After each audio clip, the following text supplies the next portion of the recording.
શ્રી ગણેશાય નમઃ. રાધે કૃષ્ણ મિત્રો, તમે જોઈ રહ્યા છો યુટ્યુબ આપણી ચેનલ વ્રત સાધનામાં આપનું સ્વાગત છે. મિત્રો, આજની કથામાં આપણે જાણીએ કે કઈ સ્ત્રીના નસીબમાં પુત્ર નથી હોતો અને તેને જીવનભરની સંતાન રહેવું પડે છે, અને તેને કયું કાર્ય કર્યું છે જે પતિવ્રતા સ્ત્રીએ ક્યારેય ન કરવું જોઈએ, નહીંતર તેને ક્યારેય પુત્રની પ્રાપ્તિ થતી નથી. એક સમયે જ્યારે દેવી લક્ષ્મી ભગવાન વિષ્ણુને મળવા જાય છે અને ભગવાન વિષ્ણુને કહે છે કે ભગવાન, આજે હું તમને 3 પ્રશ્નોના જવાબ પૂછવા આવી છું.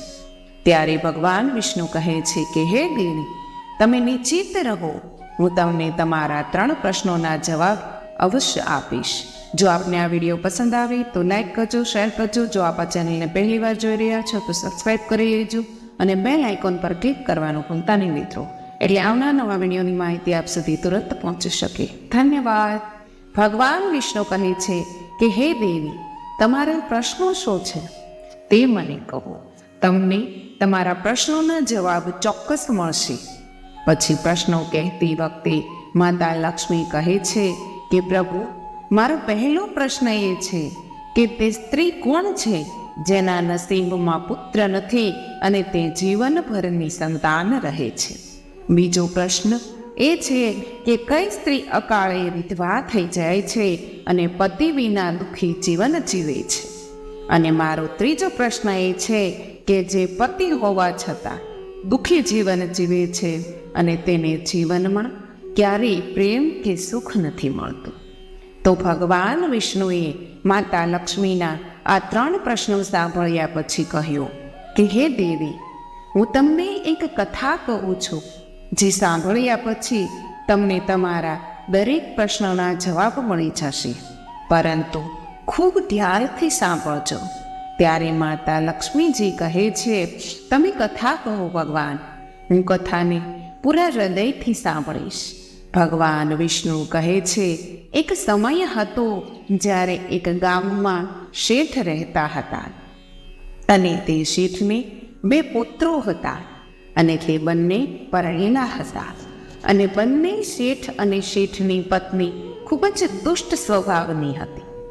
મોટા પુત્ર અને તેની પત્ની પણ દુષ્ટ સ્વભાવના હતા, પરંતુ શેઠનો નાનો પુત્ર ખૂબ જ સારા સ્વભાવનો હતો અને તેની પત્ની પણ ખૂબ જ સારા સ્વભાવની હતી.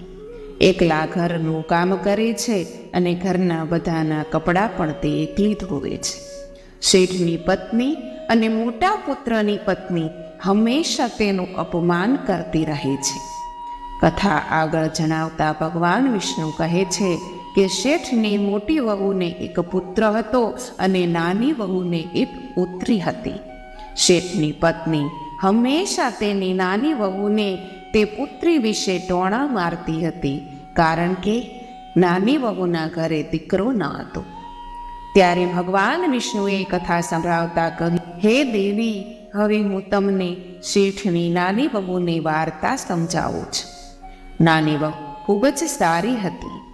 આ પુત્રવધુની વાર્તા પરથી તમને તમારા પહેલા પ્રશ્નનો જવાબ મળશે કે એવી સ્ત્રી કોણ છે કે જેના નસીબમાં ક્યારેય પુત્ર નથી હોતો. તો તમે આ વાર્તા સાંભળો. તે શેઠની પત્ની પહેલેથી જ ખૂબ જ દુષ્ટ સ્વભાવની હતી અને તેના દુષ્ટ સ્વભાવને કારણે ઘરના બધા લોકો તેનાથી ખૂબ નારાજ રહેતા હતા અને તે તેની નાની વહુને ખૂબ જ હેરાન કરતી હતી. શેઠની નાની વહુનું નામ રાધિકા હતું અને તે કામ કરતી હોવા છતાં શેઠની પત્ની તેને ખૂબ જ હેરાન કરતી. એક દિવસ જ્યારે રાધિકા ઘર સાફ કરી રહી હતી ત્યારે શેઠની પત્નીએ કહ્યું કે તું ક્યાં ગઈ હતી? હજુ સુધી ઘર કેમ સાફ નથી કર્યું? હું મંદિરે જાઉં છું, ત્યાંથી પાછી આવું ત્યાં સુધીમાં જમવાનું તૈયાર થઈ જવું જોઈએ. હું આવીને તરત જ ભોજન લઈશ. પછી તે નાની વહુ રાધિકા ઘરની સાફ સફાઈ કરવા લાગી અને રસોઈ બનાવતી વખતે તેના મનમાં વિચારતી હતી કે હું ઘરનું આટલું બધું કામ કરું છું, તેમ છતાં મારા સાસુ મને હંમેશા ઠપકો આપે છે અને મને હેરાન કરે છે.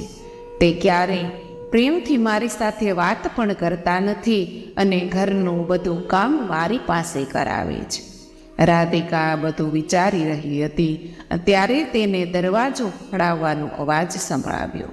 ત્યારે તેણે વિચાર્યું કે હજી તો જમવાનું તૈયાર નથી અને એવું લાગે છે કે મારા સાસુ મંદિરેથી આજે બહુ વહેલા આવી ગયા છે. પછી રાધિકા દરવાજા પાસે ગઈ અને દરવાજો ખોલ્યો. તેણે જોયું કે એક સાધુ મહારાજ દરવાજાની બહાર ઊભા હતા. ત્યારે સાધુ મહારાજે રાધિકાને કહ્યું, દીકરી, મને જમવાનું આપીશ? મને બહુ ભૂખ લાગી છે. તેથી રાધિકાએ કહ્યું, મહારાજ, હું તમને જમવાનું આપીશ, પણ મારા સાસુ ખૂબ જ દુષ્ટ સ્વભાવના છે અને તે મંદિરે ગયા છે. મંદિરેથી આવીને જો તે તમને અહીં જમતા જોઈ જશે તો એ મને ખૂબ જ મારશે. તેથી હું તમને જમવાનું નહીં આપી શકું. મને માફ કરજો. સાધુએ કહ્યું કે દીકરી, મને થોડુંક જમવાનું આપ, મેં સવારથી કંઈ ખાધું નથી. રાધિકાએ સાધુના આ શબ્દો સાંભળીને સાધુ પર રાધિકાને દયા આવે છે અને તેણે સાધુને કહ્યું, મહારાજ, તમે અંદર આવો, હું તમને ભોજન આપું. પછી તે સાધુ અંદર આવ્યા અને રાધિકા તેમને ભોજન પીરસે છે. અને જ્યારે સાધુ ભોજન કરી રહ્યા હતા ત્યારે અચાનક રાધિકાના સાસુ મંદિરેથી ઘરે આવ્યા અને તેણે સાધુને જોયા. અને પછી સાસુએ સાધુને કહ્યું, આ મારું ઘર છે, કોઈ ધર્મશાળા નથી. બધા અહીં આવશે, જમશે અને ચાલ્યા જશે. અને નાની વહુ, તમે આ સાધુને કેમ ભોજન આપ્યું? શું જમવાનું મફતમાં આવે છે? જે બનાવીને બધાને ખવડાવે છે તે? સાસુએ ગુસ્સામાં આવીને સાધુને ઘરની બહાર ધક્કો મારી દીધો અને ભોજન ઉપાડીને બહાર ફેંકી દીધું. પછી તેણે રાધિકાને કહ્યું, તે આ સાધુને કેમ ભોજન આપ્યું? શું તને ખબર નથી કે ઘરના લોકોને જમવાનું બાકી છે અને આ બધા હવે શું ખાશે? રાધિકા કહે છે કે તમે એટલો ગુસ્સો શા માટે કરો છો? મેં તો સાધુને મારા ભાગનું ભોજન આપ્યું છે. હું આજે નહીં જવું એ વિચારીને મેં સાધુને ભોજન પીરસ્યું છે. આ સાંભળીને સાસુએ રાધિકાને ધક્કો મારીને ઘરની બહાર કાઢી મૂકી અને કહ્યું કે હવે તારે આ ઘરમાં રહેવાની જરૂર નથી અને ફરી ક્યારેય મારા ઘરે પાછી ન આવતી. રાધિકા દરવાજા પર બેસીને રડતી રહી, પણ સાસુએ તેનો દરવાજો ન ખોલ્યો. અને પછી રાધિકાએ વિચાર્યું કે હવે તેને તેની માતાના ઘરે જવું પડશે. રાધિકા તેની માતાના ઘર તરફ જાય છે ત્યારે રસ્તાની વચ્ચે એક ગાઢ જંગલ આવે છે અને વરસાદ પડતો હોય છે. તેના વસ્ત્ર ભીના થઈ જાય છે. પછી તેણે એક બીજું ઝાડ જોયું જે ખૂબ મોટું હતું. તેથી પોતાને વરસાદથી બચાવવા તે મોટા ઝાડની નીચે બેસીને રડવા લાગી.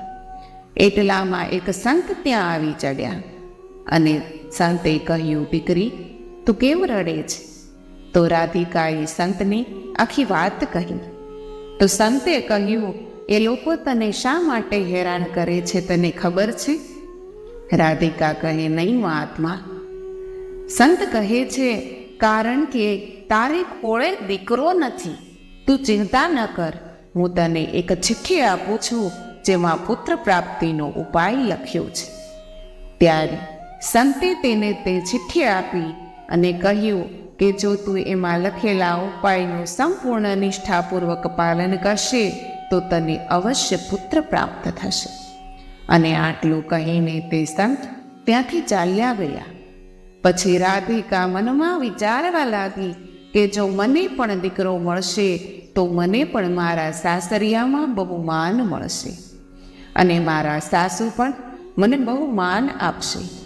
આ પછી વરસાદ બંધ થઈ ગયો અને પછી તેણે ચિઠ્ઠી ખોલી અને જ્યારે તેણે વાંચ્યું ત્યારે તેમાં લખ્યું હતું કે પુત્ર પ્રાપ્ત કરવા માટે સ્ત્રીએ હંમેશા તેના પતિની ડાબી બાજુએ સૂવું જોઈએ.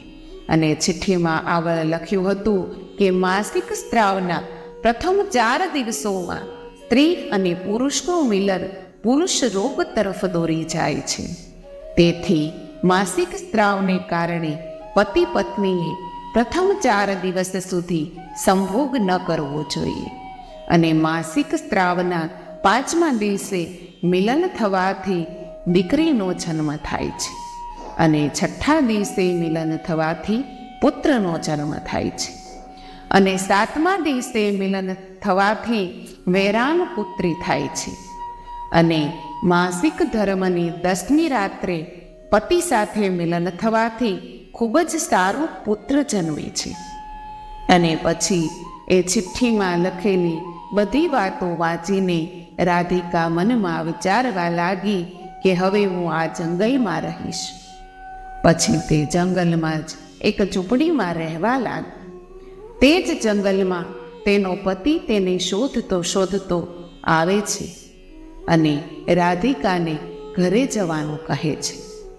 તેથી રાધિકાએ તેને સંતે આપેલી ચિઠ્ઠી વિશે બધું કહ્યું અને કહ્યું કે હવે મને પુત્ર ન મળે ત્યાં સુધી હું અહીં જ રહીશ.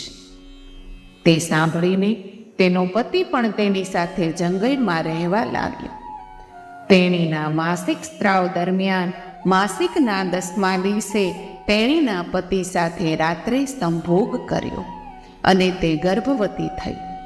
ત્યારબાદ સવારે સ્નાન કર્યા પછી રાધિકા પૂજા કરવા બેઠી હતી ત્યારે તેનો પતિ લાકડા કાપવા ગયો અને પછી એક ભયંકર તોફાન આવ્યું, જેથી તેની ઝૂંપડી ઉડી ગઈ અને જોરદાર વરસાદ પડવા લાગ્યો.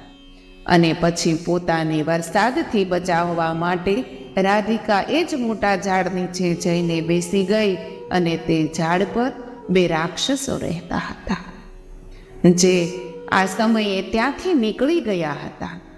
અને થોડી વાર પછી બંને રાક્ષસ તે જ ઝાડ પર આવીને બેઠા જે ઝાડ નીચે રાધિકા બેઠી હતી.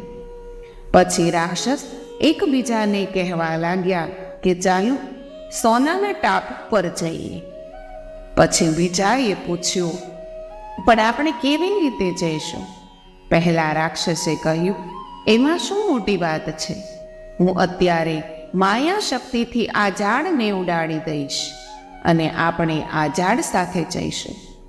આટલું કહીને બંને રાક્ષસો તે ઝાડ પર બેસી ગયા અને બોલ્યા કે સોનાના ટાપુ તરફ જાઓ. અને તે જ ઝાડની નીચે રાધિકા પણ ઝાડના મૂળ પર બેઠી હતી, તેથી તે પણ તેની સાથે ઉડવા લાગી.